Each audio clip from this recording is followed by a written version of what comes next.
Assalamualaikum warahmatullahi wabarakatuh. Nami kula Nadine Celia Ramadinata, kelas 11 MIPA sekawan. Kula badhe presentasi tentang teks drama. Teks drama yaiku karya sastra kang tinulis ing sajroning wujud dialog kanthi karep ditontonake dening aktor. Tujuan teks drama sing pertama, minangka tontonan kang nglipur ati.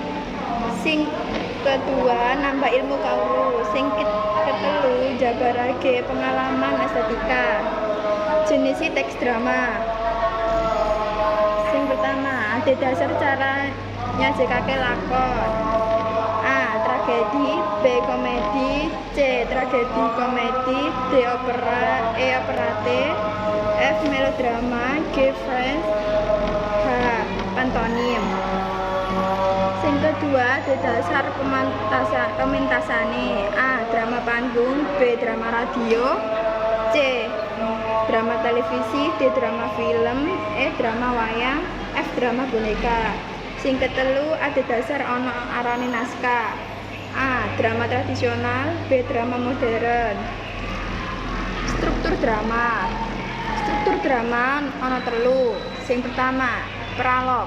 Pralog yaiku pembuka atau peristiwa pangarep via drama utawa sandiwara.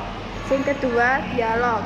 Dialog yaiku percakapan antara siji tokoh karo tokoh liyane ing jero dialog posaji urutane peristiwa. Sing ketelu, epilog. Epilog bagian penutup atau akhir drama. Sing terakhir, unsur intrinsik. Unsur intrinsik sing pertama tema, sing kedua tokoh utawa penokohan, alur cerita, latar, gaya bahasa, sudut pandang, lan amanat. Cekap sakmenten wae presentasi kula. Wassalamualaikum warahmatullahi wabarakatuh.